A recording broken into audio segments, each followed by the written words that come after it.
This Chat with the Experts is brought to you by Angie's List on 93 WIBC. Well, welcome back to Chat with the Experts. Today's show has been all about pets as we transition to a new season. We just had a really great chat with Deb Mino of Puppy Playground, who got us filled in on all kinds of pet care tips, including some helpful dog grooming tricks. Now it's time to transition to our Writer's Block segment. And this is where, as always, one of the creators of Angie's List online and magazine content comes onto the show to share with us the stories that they're writing. And this week, we're happy to welcome back our pet expert, Angie's List reporter, Kaley Belakovich. She's our go-to guest on the show when it comes to pets, and she's a true animal lover. She's been with Angie's List since 2013, covering a variety of topics, but one area where she really shines is pets. And she recently wrote a couple of great articles, one related to dog DNA and how you can learn more about your pet's background. We're excited to learn a bit more about that today. Kaley, welcome back to Chat with the Experts. Thanks for having me. As we get started, I wanted to ask, we've been talking about the changing of the seasons. Fall is here, winter is coming. That means the summer concert season is over. And I know you're a big music lover and concert goer. Did you have a favorite concert that you attended this year? Yeah, I went to Panic at the Disco back in July, and that was definitely my favorite this summer. Yeah, what was, I know you're a big fan of theirs. Was it just kind of getting to see them on the big stage? Because I know they played an amphitheater show. Yeah, definitely. I've been to see them twice now, and I just really enjoy the show they put on and listening to the music. So yeah, that's awesome. And hopefully Taylor Swift makes another trip back to Indianapolis so you can see her again, and I can finally see her since I missed out the first time. But, yeah. Well, today we are going to be talking about an article you wrote about dog DNA. And when I originally saw this article, I was just like, what is this even about? Where did you first hear about dog DNA tests? Well, I follow a lot of local rescues and shelters on Facebook. So originally, I had seen something that they had posted, and a commenter actually mentioned that they foster a lot of dogs, and that's something they do as a present to the new owners as they find out the DNA profile.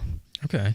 Now, so is it possible that the person or shelter, where you got the dog wouldn't actually know the exact breed? Because a lot of times when you're getting a new dog, you know a lot about it, but it sounds like maybe some people just don't know much. Yeah, definitely. Unless it's a purebred dog, usually you can tell, purebred what they are. But a lot of the dogs you see at shelters are mixed breeds. And so if the dog is mixed with 3 or 4 different breeds, it's kind of harder to tell exactly what those are, just because some of the characteristics of one breed may cover up or hide some characteristics of another. So yeah. So when I see or hear the term DNA test, I'm thinking a pretty intense thing that we're going to be going through. But reading the article, it actually surprised me what the process for this was. Tell us a little bit about how a dog DNA test actually works. Yeah, so you order the DNA test kit and it's mailed to you. And then it's pretty simple. You just, it's a cheek swab kit. So you just have to take two cheek swabs and swab each side of the dog's mouth, and then you just seal it up and send it back. Yeah, that's like super simple compared to, I think, what you would expect to actually take place. The other question is, how much is it going to cost? Because again, DNA test, I'm thinking this is going to be really expensive. Yeah, it's a pretty penny. It usually costs between $80 to $90 for dog DNA tests. Now, what are you going to get back after the DNA test has been completed? So the package arrives, we do the swab, send it off. What comes back to me? The results are actually pretty comprehensive. So first you'll get obviously the DNA profile, and it comes back sort of like a family tree. So it will tell you as best it can what kind of breeds the great-grandparents, grandparents, parents, and then your dog is. So it will go through that. It'll give you some breed characteristics, just so some kind of physical traits or some character traits, behavioral traits of those breeds that it detected. So you can kind of see where your dog gets which trait from. You'll also get the groups, because the American Kennel Club has toy breeds or herding groups, and so you'll get kind of which group your dog most belongs to. Yeah. And then you'll also find out about the MDR1 gene mutation and whether or not your dog has that. Okay. So that's really comprehensive. You might think I'll be able to find out what type of breed my dog is, but to think that you can go back through the dog's actual family tree and get that sort of information is really amazing. Now, of course, we talked a little bit about getting a new dog, why you might want to know what dog you're getting, but what are, I guess, the main reasons why it might be a good idea to test your dog's DNA?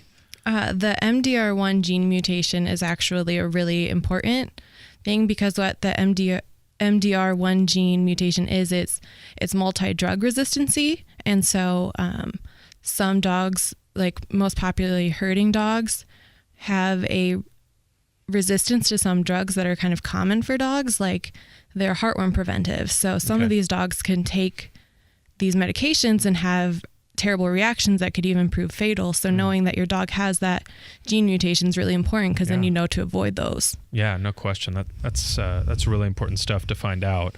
Now, I was going to ask, after doing all this reporting, and I know that you're a big dog lover yourself, if after doing all this you thought it would be a good idea to have a test for your own dog, and it sounds like you've already done this even before you reported on the story. What did you find out, and what was the experience like? Yeah, it kind of goes back to what we were talking about whether the rescue or the person knows what type of dog or what type of breed the dog is. I know one of my dogs, they thought he was a Chihuahua Spitz mix. So I looked into kind of Spitz breeds and what those are. And I was pretty convinced that my dog was Chihuahua/Pomeranian. Okay. Just because of his appearance, and he looks pretty fluffy like a Pomeranian.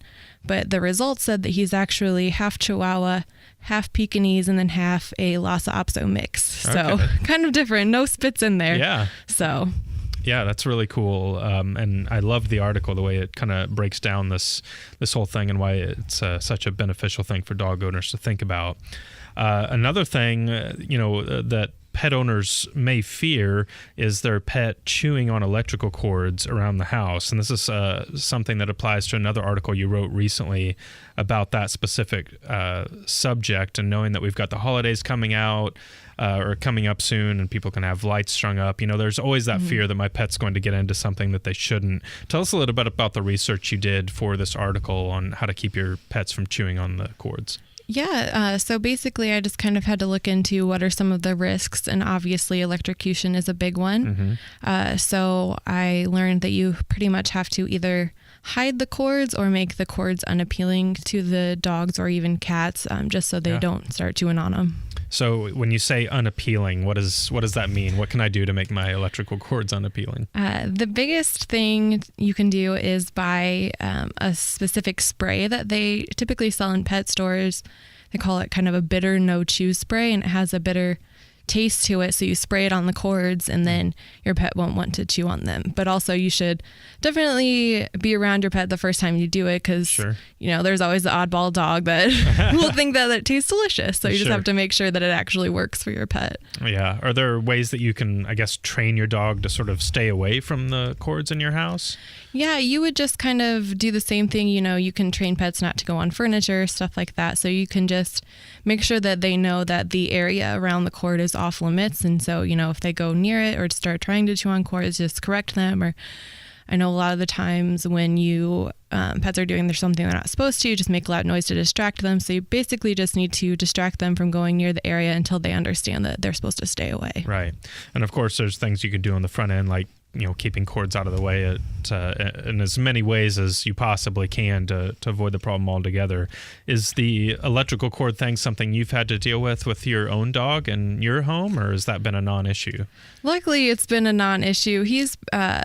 My Chihuahua mix is pretty tame, and I just got a Boston Terrier, who may or may not be a mix. I guess we can go back to the DNA test and find out. But luckily, it's not something I've had to deal with my dogs. That obviously, growing up, we had cats that would try to, when you see cords dangling from the ceiling, or not the ceiling, but, dangling across the wall, you need to make sure that you can kind of clip them to the wall, because that's really distracting to cats when you see cords dangling. So. Yeah, it's definitely an important thing to think about, and lots of great tips today and all different kinds of ways that you can care for your pets as far as grooming and boarding and even keeping electrical wires out of the way. It's all really good stuff. And Kaley, I want to thank you so much for coming back on the show today. We always appreciate the great pet information you share with us. All right. Thank you for having me. You can check out all of Kaley's articles and a whole lot more by going to angieslist.com. And if you're looking for reviews and information on service providers in your area, maybe you've been listening today and you'd like to find a dog groomer, well, you can find it at Angie's List. It's absolutely free to join. Just go to angieslist.com, click Join Now. You're going to get access to thousands of reviews on service providers in your area, along with some really great deals on local service. It's an incredible resource, and it's now absolutely free. So check it out by going to angieslist.com.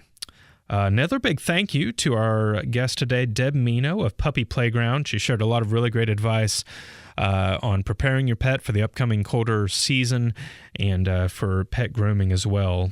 If you missed anything at all on today's show, you can catch up with all of our past episodes by subscribing to our podcast on iTunes. Just pull up iTunes on your home computer or the podcast app on your smartphone, search Chat with the Experts, and hit subscribe. Thank you so much for taking the time to join us today.